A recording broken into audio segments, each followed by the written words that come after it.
ಭರತನಾಟ್ಯ ವಿದುಷಿ ಶುಭಾ ಧನಂಜಯ್ ಮತ್ತು ಕಿರಣ್ ಸುಬ್ರಹ್ಮಣ್ಯಂ ಅವರಿಬ್ಬರ ಹತ್ರನೂ ಭರತನಾಟ್ಯವನ್ನು ಕಲಿತು ದೇಶಾದ್ಯಂತ ವಿದೇಶಗಳಲ್ಲಿ ಕೂಡ ಬೇಕಾದಷ್ಟು ಪ್ರದರ್ಶನಗಳನ್ನು ಕೊಟ್ಟಿದ್ದಾಳೆ.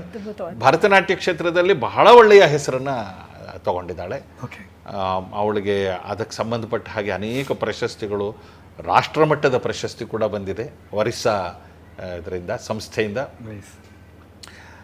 ಆಮೇಲೆ ಲಂಡನ್ನ ಚೆಲ್ಸಿ ಯೂನಿವರ್ಸಿಟಿನಲ್ಲಿ ಪೇಂಟಿಂಗ್ಗೆ ಸಂಬಂಧಪಟ್ಟ ಹಾಗೆ ಮಾಸ್ಟರ್ಸ್ ಮಾಡಬೇಕು ಅಂತ ಆಸೆ ಪಟ್ಟಳು.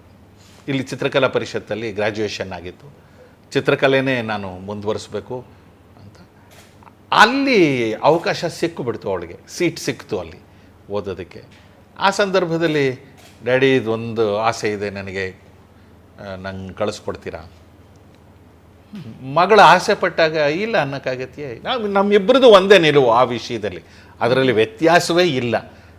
ಮಕ್ಕಳ ಆಸೆಯನ್ನು ಪೂರೈಸೋದಕ್ಕಿಂತಲೂ ದೊಡ್ಡ ಭಾಗ್ಯ ಯಾವುದೂ ಇಲ್ಲ. ಅಂದರೆ ಅದು ಭಗವಂತ ಶಕ್ತಿ ಕೊಟ್ಟಿದ್ದಾಗ, ಆಮೇಲೆ ಅದು ಆ ಬೇಡಿಕೆ ಒಳ್ಳೇದಿದ್ದಾಗ ಒಳ್ಳೇದಿದ್ದಾಗ ಇಂಥದ್ದು ಕೇಳಿದಾಗ ಇಲ್ಲ ಅನ್ನೋದು ಉಂಟೆ.